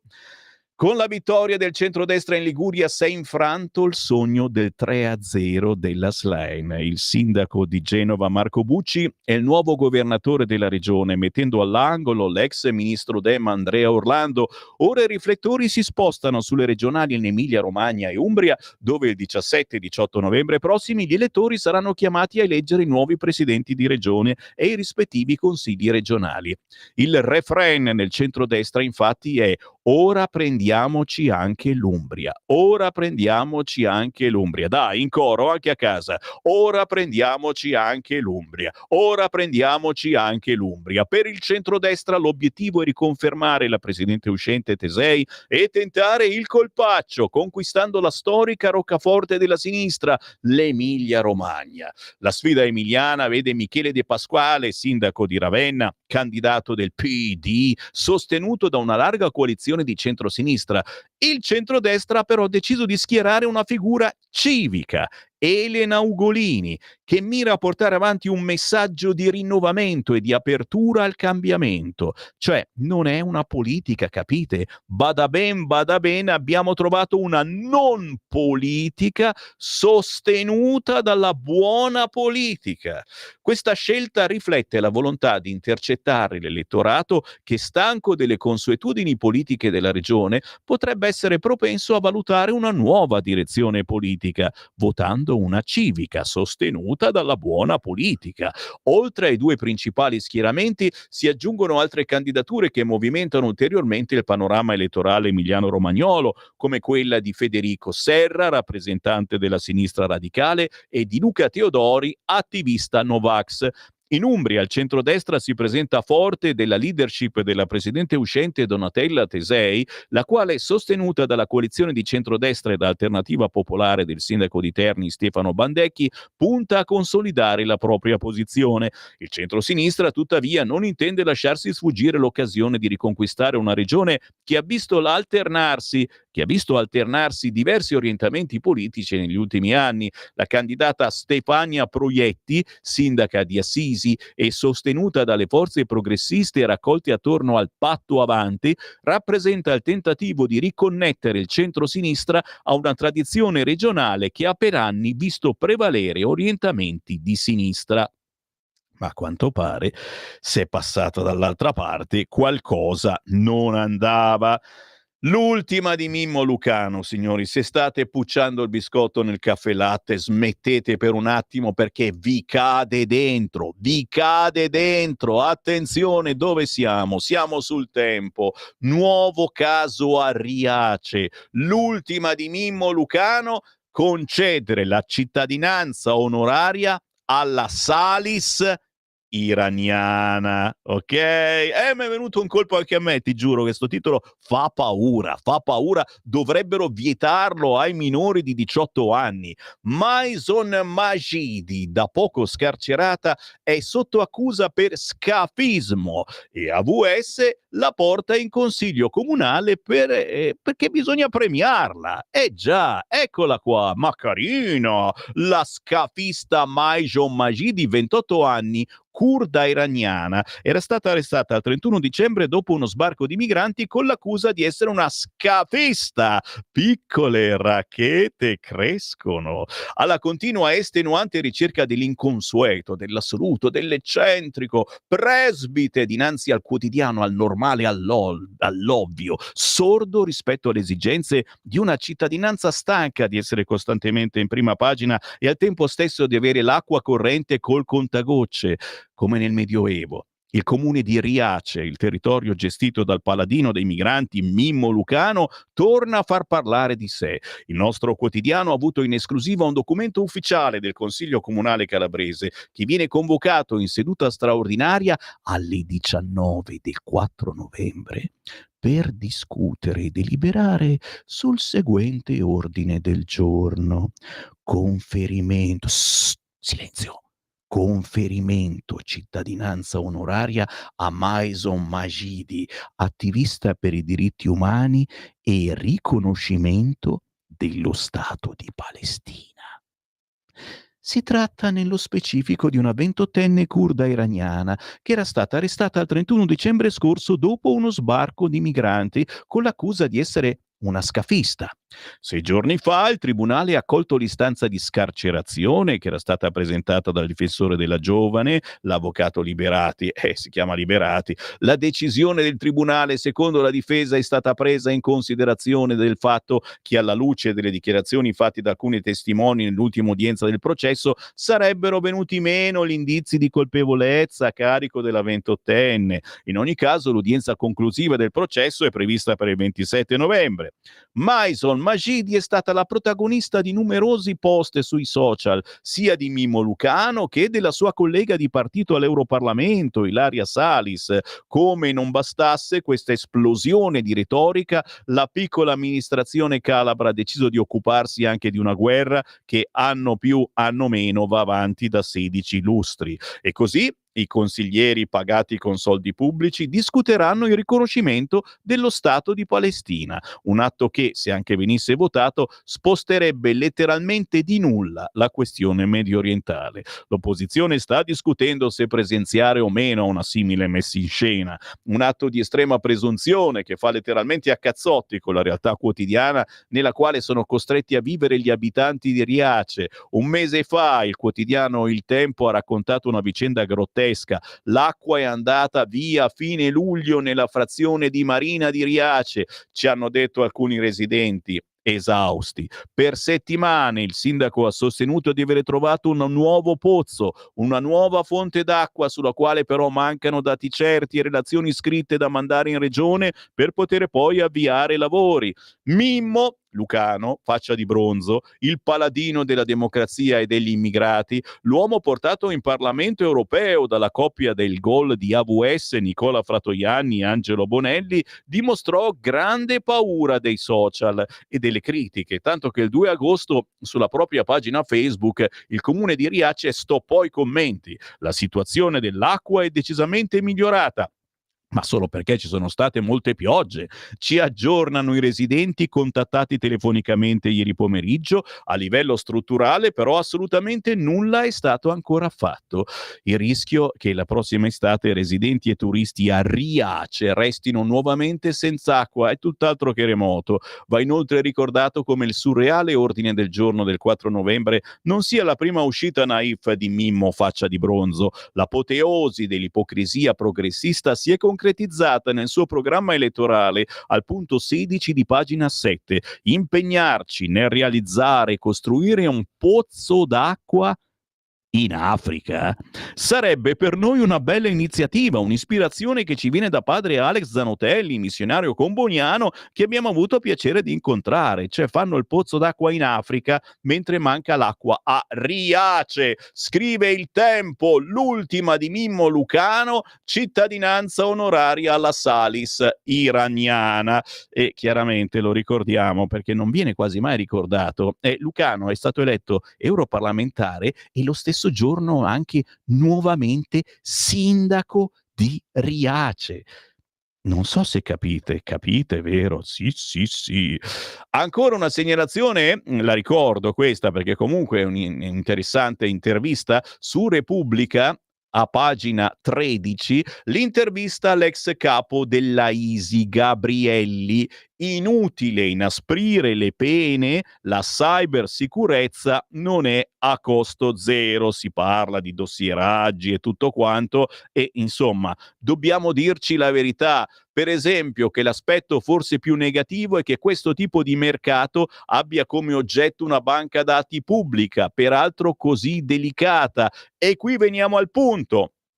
che non è possibile buttarla come al solito in caciara, gridando all'eversione, al complotto, alle teorie più fantasmagoriche. Qui è necessario prendere coscienza. Il problema è che, come diceva il ministro Colau, il 90% delle banche dati pubbliche di questo paese sono insicure. Ale! Il fatto che ci mette davanti l'indagine della Procura di Milano non è certo lo spione di turno, ma è lo stato di salute delle nostre infrastrutture. Un dato di fatto che ci sono delle persone che delinquono e direi che su questo non c'è da sorprendersi. Il dibattito non può esaurirsi qui, dobbiamo chiederci cosa si sta facendo perché ciò non avvenga. Si parla di infrastrutture, in questo caso di internet, di tecnologia, ma anche parallelamente, chiaramente la nostra Italia, abbiamo visto, è molto delicata. Cosa stiamo facendo?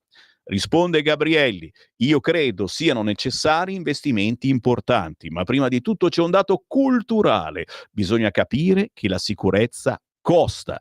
Inasprire le pene, creare nuovi reati non costa invece niente, ma non serve a nulla se non a intercettare un dividendo di consenso immediato. Mettere mano alla sicurezza delle infrastrutture, controllarle, sanzionarle è molto più dispendioso. Bisognerebbe chiedersi, in questi anni che attività di controllo sono state effettuate? Magari avremmo evitato che qualche banca dati pubblica fosse esposta al pubblico ludibrio.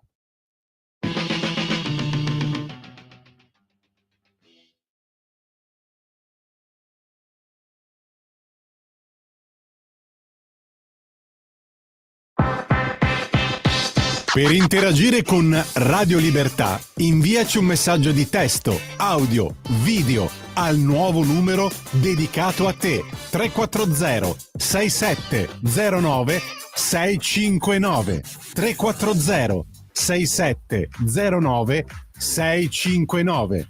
Rimani connesso con Radio Libertà, la tua radio.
Siamo davvero come giostre quest'oggi, come canta Big Dave nella sua canzone Giostre, dalla black music al soul all'afrobeat, per un'esperienza sound ricca di contaminazioni. Il 22 novembre suonerà a Milano Big Dave, ma eccolo qui che ci manda un saluto, senti. Buongiorno a tutti gli amici della rassegna stampa di Radio Libertà, io sono Big Dave e oggi ascolteremo insieme Giostre. Giostre è un pezzo del mio nuovo album Figlio della Luna che è uscito il 20 settembre, è un pezzo a cui sono molto legato perché parla di emozioni di quando si incontrano le persone speciali, si incontra quella persona speciale e a un certo punto la tua vita cambia incredibilmente, ti sembra che tutto ha un nuovo senso o forse tutto quello che c'era prima non ha più senso, ti sembra che comunque provi delle cose che non hai mai provato prima o comunque ti sembrano che abbiano tutto un altro colore. E sono contento di questo progetto perché ci abbiamo messo veramente tanto, io e il producer Giordano Dan, è un progetto a cui teniamo molto e siamo felicissimi di poterlo presentare qui a Radio Libertà. Di nuovo un grande saluto, io sono Big Dave, un abbraccio a tutti gli ascoltatori, ciao. Ma che gentile, grazie Big Dave, scritto Big Dave, lo trovate facilmente su Instagram, su YouTube con questa canzone Giostre che ci porta alle 9:04 minuti primi, apriamo le linee allo 0292947222, nel frattempo leggo un po' di vostri messaggi e purtroppo vi relaziono su una notizia che ha intristito questo inizio mattinata così allegro, almeno su queste frequenze. Tutti i siti si sono aggiornati, compresa l'agenzia ANSA.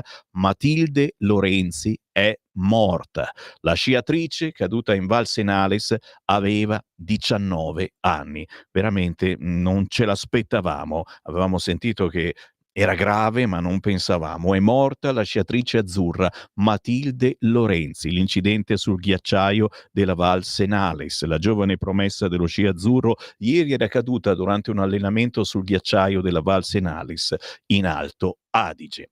E qui naturalmente riapriamo, dicevo, le linee, ma riapriamo anche i vostri WhatsApp al 340 6709 659. Viva la diga! Perché giustamente bisogna fare lavori infrastrutturali. È chiaro il concetto di Dario, vero che intendevi questo? Caro Sammy, bisogna dire al papà che l'Argentina, suo paese, al Papa, che l'Argentina, suo paese, è 9 volte l'Italia e con meno abitanti, vero? L'imam Bergoglio che pensa al Vaticano, che all'Italia ci pensa il popolo, come fanno i clandestini, i figli da soli, arrivano solo uomini. Questo falso papa anticristo ha distrutto la Chiesa e anche l'Italia. Mazza, se vi tiro fuori il papa, me ne dite di tutti i colori. Bravi. Bologna sommersa dal fango, proprio quando la regione volta le spalle all'autonomia. Traditori della Padania, nessuna pietà. Ma non è vero, però insomma stanno capendo in Emilia-Romagna che forse è il caso di darsi una mossa, altrimenti tra 6 mesi sarete ancora sott'acqua. Sono Simone, un ascoltatore non nuovissimo, vi ascolto da Radio Padania Libera da 25 anni, forse di più, leghista da quando la Lega in Piemonte si chiamava Alleanza Nord, da 35 anni, quasi come Sammy Varin, tessera RIA del 1987. Bravo Simone, è vero, confesso, sì, ero un RIA e ce l'ho lì ancora la mia tessera di là in redazione. 0292947222, a voi la parola. Pronto? Ciao Sammy, sono Marco da Mantova. Buongiorno. Una preghiera per la giovane sciatrice che non c'è più. Davvero? Allora, la settimana scorsa tu hai parlato di una cosa in Europa che vogliono vietare il fumo, giusto? È vero. Allora, attenzione, perché questa è soltanto il preludio di quello che faranno contro il vino.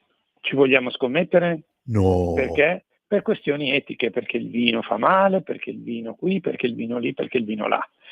E poi un'altra cosa, come mai pochissimi dei nostri giornali parlano del disastro economico e sociale che c'è in Germania?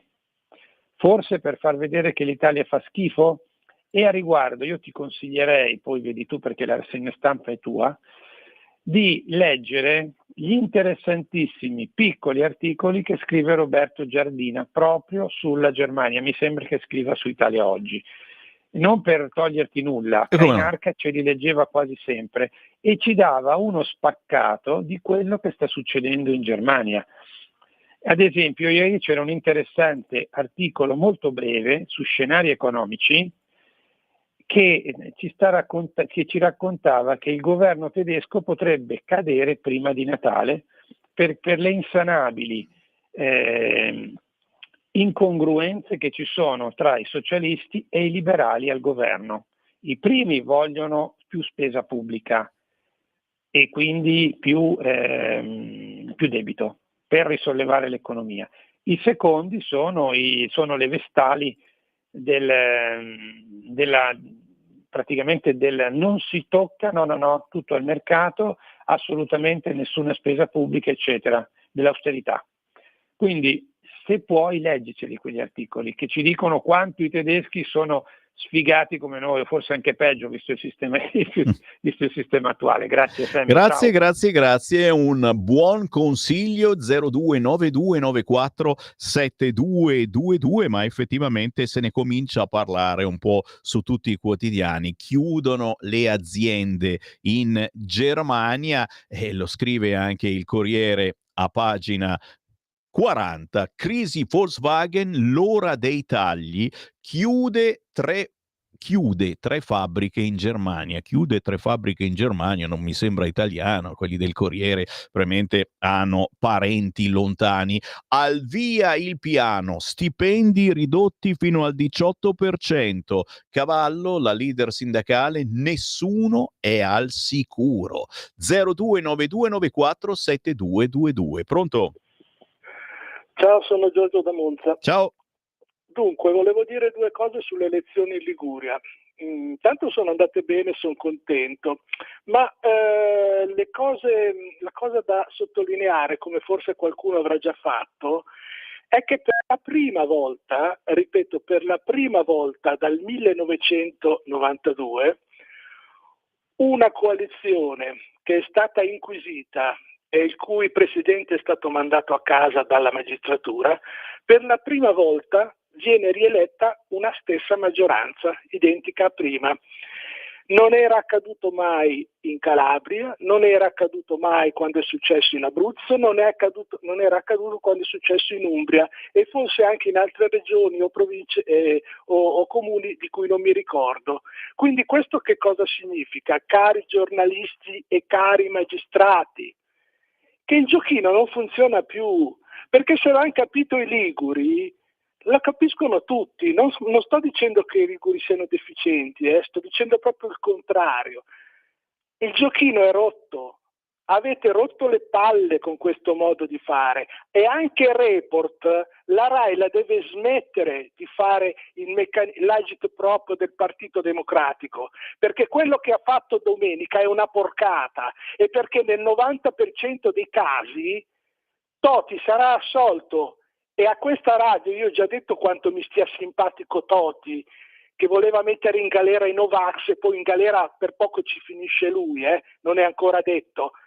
Però la devono smettere, la RAI la deve smettere di rompere i coglioni. Grazie, Buongiorno. sei stato chiarissimo. Rai 3 per l'esattezza, che ha strombazzato questa trasmissione per giorni e giorni, anticipando la fotografia del povero San Giuliano con il graffio sulla testa. Mamma mia, che unghie che c'aveva Boccia, oh, porco cane.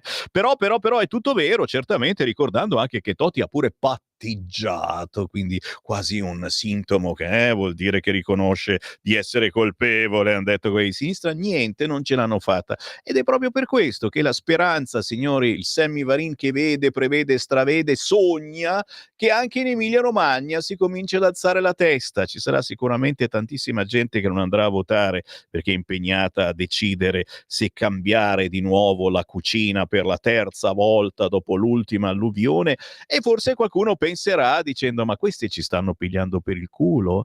È forse il caso di votare qualcun altro?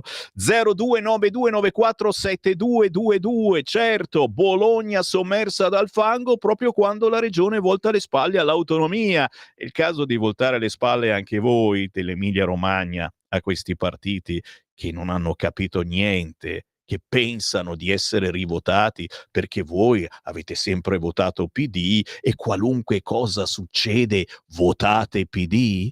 Chi c'è in linea? Pronto?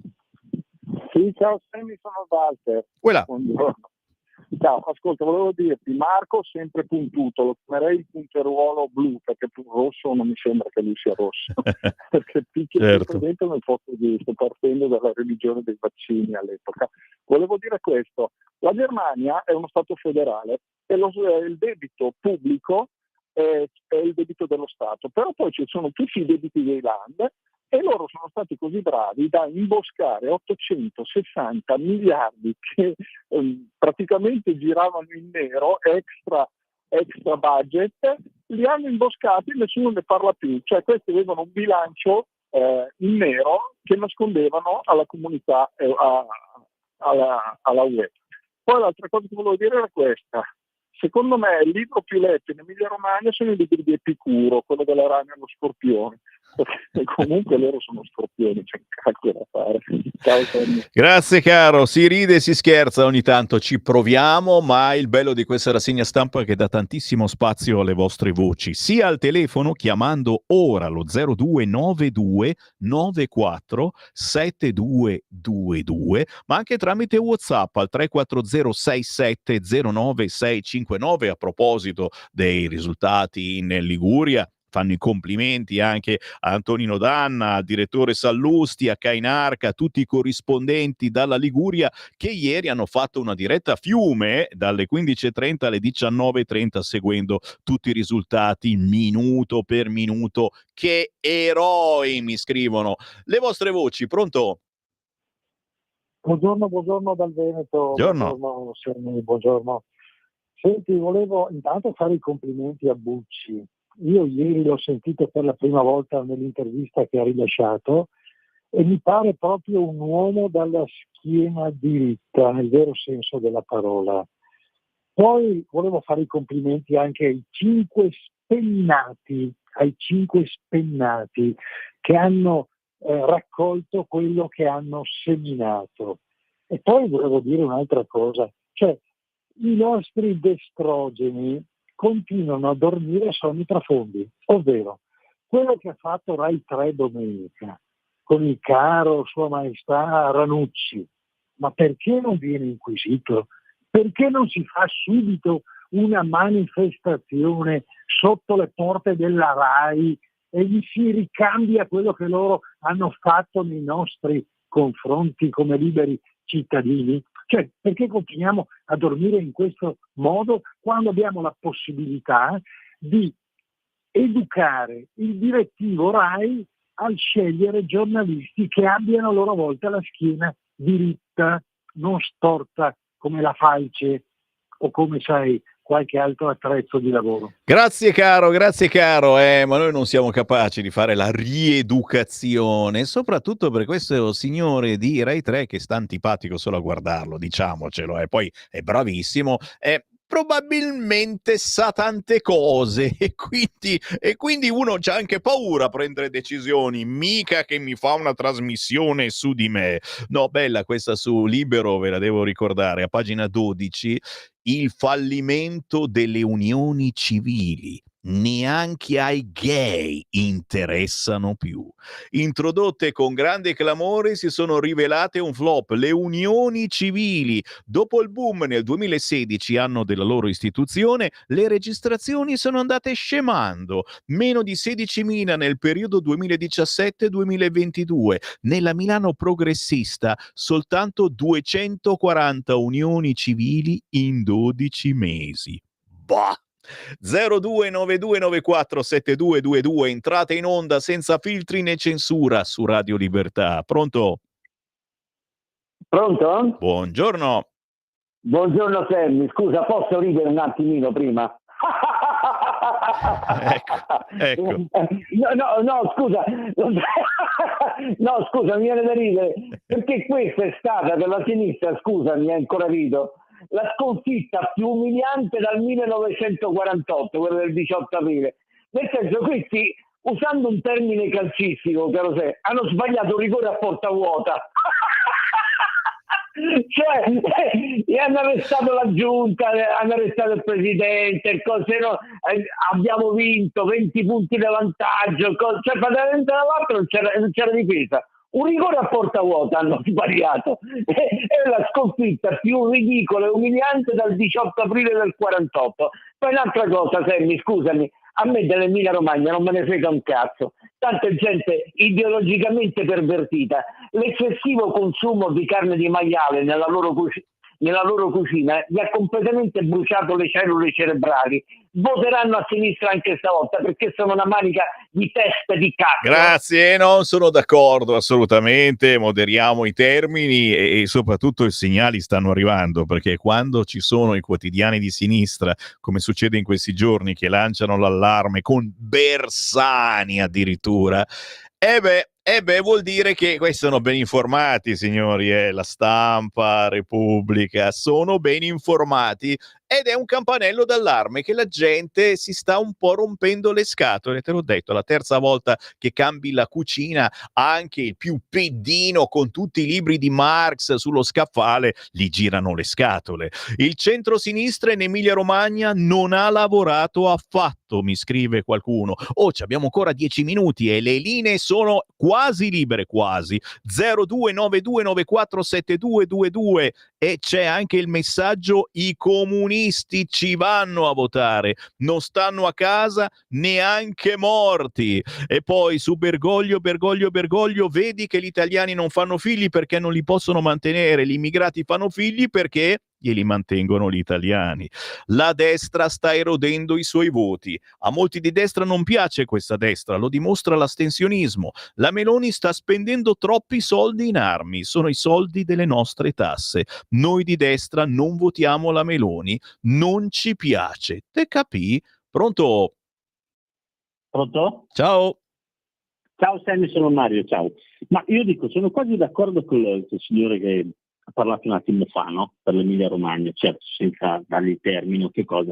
Perché ti dico, io ho dei parenti in Emilia Romagna, effettivamente tutti i comuni, cioè anche loro, le cooperative, cose che sono ben consapevoli che hanno sempre mangiato, vivono tutti, eppure li votano lo stesso. Perciò adesso, se ci fosse stato la destra in Emilia Romagna, con le alluvioni, quando non ha fatto le vasche di laminazione, che cosa, saremmo tutti, cioè ce n'è a prendere anche chi ha votato la destra in un altro pianeta e ci inquisivano tutti. Invece per loro va bene e vogliono ancora l'aiuto dal governo. Cioè, ma fino adesso avete sempre votato questi, ci sono sempre stati questi a governare la vostra regione, andate da loro a chiedere il conto, cioè non le hanno fatte ancora adesso. Perciò non me la sento di dare tutti i torti, poi speriamo che cambino, perché sennò veramente chi causa del suo male pianga se stesso.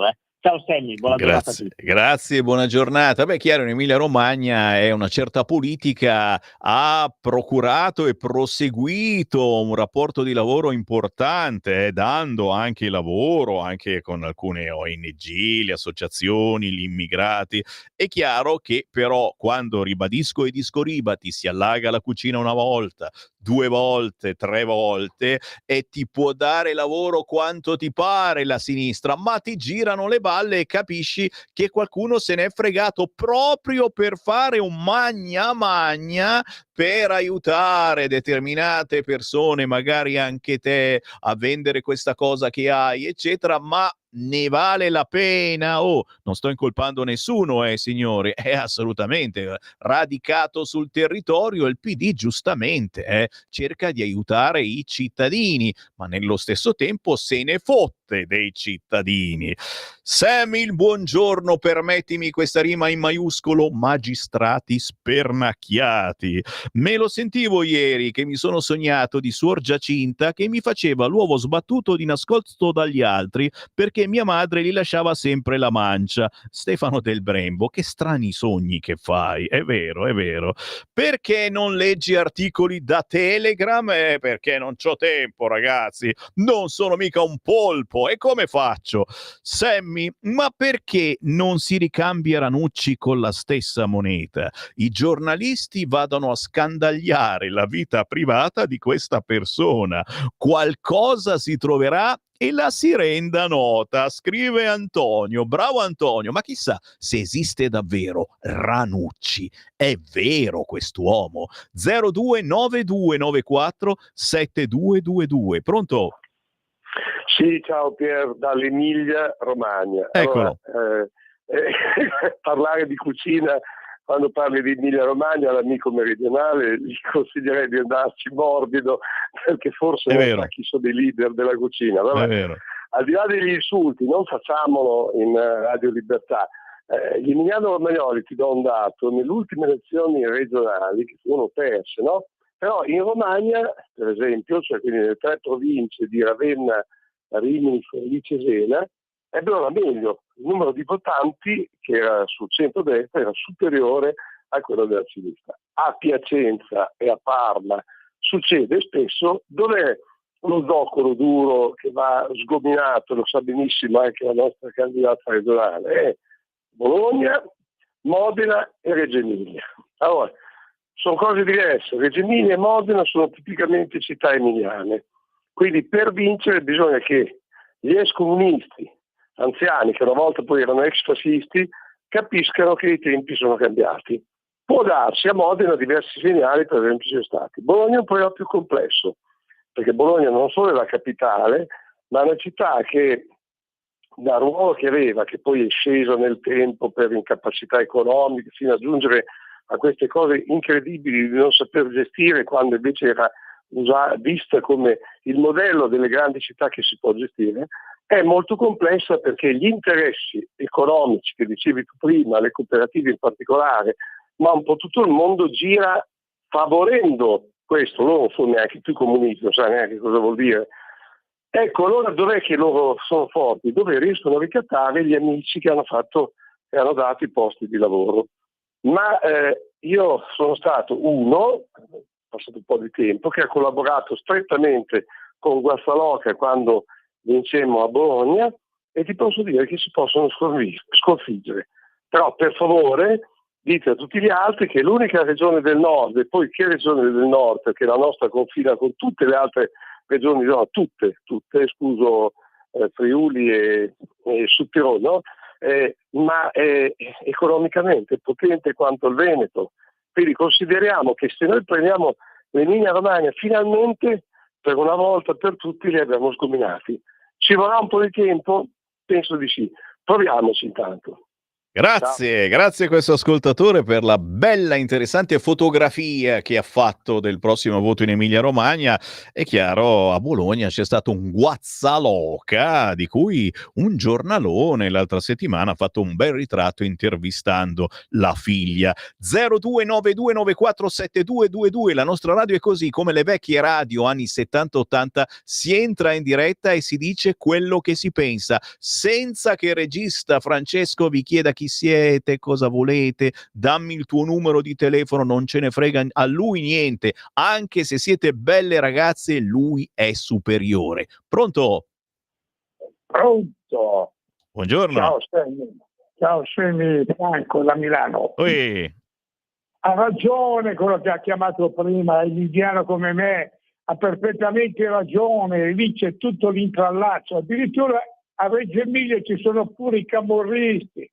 Sono riusciti a vendere voti, a comprare voti, a combinarli di tutti i colori. Però io volevo dire questo, che a Bologna questa volta andranno a votare in canoa, così sono contenti e vanno a 30 all'ora. Gli sta bene i bolognesi, perché si svegliano i bolognesi. Vedrai che si svegliano 30 all'ora in canoa. Ciao, la tua rassegna stampa è bella, volevo dire questo. Che gentili, grazie, c'è anche la clac. Sì, diciamo che hanno una bella pazienza, ecco, i bolognesi e non soltanto loro in Emilia-Romagna. Pazienza. C'è l'ultima telefonata, vediamo chi c'è. Pronto? Pronto? Eccolo qua per tenerci svegli, buongiorno. Potevo mancare, questa è la voce della Lega, che si fa sempre vedere, sempre sentire. Oggi questa voce è matematica. Datemi un punto d'appoggio e vi cambierà il mondo. Stiamo cambiando lentamente tutto. È come un fuoco che attrae, è un simbolo di questo guerriero che lotta. E poi, questo un attimo, guardate che noi siamo ormai in orbita. Siamo andati in orbita il grande Bossi col suo razzo Cristalli, voi non ricordate niente passato, ma la Lega è avanti e attrae e tutti dovranno passare dalla Lega. Assolutamente sì, passiamo dalla Lega, mentre Marcello mi ricorda lo sciopero dei mezzi senza fasci di garanzia l'8 novembre. Stavolta qualcuno perderà davvero la pazienza, come ai tempi dei governi Berlusconi, che dopo più scioperi nello stesso mese, il giorno dopo lo sciopero, diversi conducenti di autobus e metro rimediarono diverse sberle. No, sberle no, però sapete anche che c'è un certo Matteo Salvini adesso ministro e che gliel'ha giurata a determinati personaggi che fanno sciopero, rovinando la giornata di lavoro al prossimo. Me ne vado ringraziandovi come al solito, ringraziando Francesco, ringraziando migliaia di persone che stanno ancora scrivendo WhatsApp. Alle 11 io ritorno, adesso l'editoriale del nostro direttore, poi arriva Scuola di Magia di Claudio Borghi Aquilini e poi l'Auto da Fè di Giulio Cainarca, quest'oggi sullo spionaggio.